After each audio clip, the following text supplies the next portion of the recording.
मार्छ नि सर, अर्को कुरा गर्नु हुँदैन। अब तपाईँ कति महिना भयो अरे हो नि सर, साँच्चै परिचय अब सहित दिनुहोस् त परिचय। हजुर हुन्छ, नमस्कार साथीहरूलाई। नमस्कार। अनि नमस्ते खै त नमस्ते। म चाहिँ हेर्नुहोस् है, घर चाहिँ मेरो सिन्धुपाल्चोक पूर्व चौतारा, साँचोक गढी, नगरपालिका 13। ठ्याक्कै चौतारा सिन्धुपाल्चोक भन्दाखेरि ठुलै सिरबारी कार्की छाप पर्छ मेरो घर चाहिँ। हेर्नुहोस् है, फेरि त्यो नगरपालिकाले चाहिँ फेरि पत्ता लाग्दैन घर। ठ्याक्कै गाउँको नामै यो चाहिँ कार्की छाप भन्ने चाहिँ मेरो, होइन। अनि तसर्थ अब म चाहिँ यहाँ आएको भन्नुपर्दा चाहिँ अब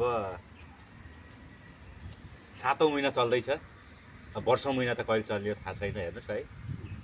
अब वर्षौँ महिना सम्झिँदै काम गर्दै गरिरहेछौँ, यस्तै हो दुःख सुख। अब मेरो नाम भने दिपेन्द्र ओली। मेरो घर भनेको वीरेन्द्रनगर नगरपालिका, हजुर हजुर, वडा नम्बर 9, लाठीगुडी सुर्खेत। म ओमन आएको पहिलोचोटि विदेश आएको, होइन, त्यही पनि ओमनमा अहिले 6 महिना पुरा भयो। 7औं महिनामा छु।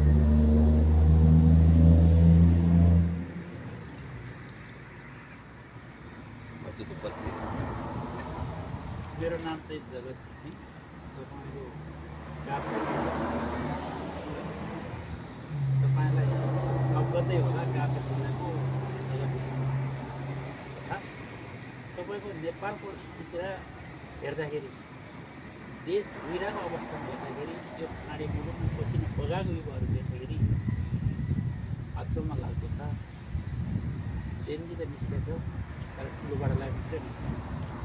तपाईँको सबैभन्दा भ्रष्टाचारी खोज्ने र हेर्ने हो भने तपाईँको पालिका स्तरको प्राविधिकदेखि लिएर हाकिमसम्म छ त, उहाँहरूलाई बोलाएर तपाईँको जबसम्म हामीले जो चुनावको रणनीतिमा, चुनावको मैदानमा उठ्यौँ र चुनावमा हरेक साथीको सपोर्ट गरेर हिँड्यौँ।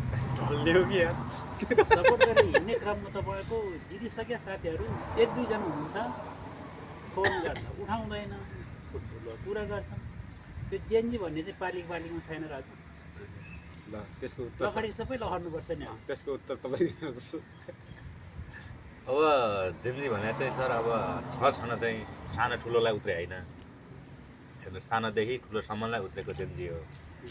तर ठिकै छ सर, अब त भने बिस्तारो मिल्दै जान्छ नि सर। तपाईँले किन त्यस्तो 81 तात्नु हुँदैन नि सर। पाके भात त भन्नु देखाउन पाइँदैन तपाईँ यहाँ।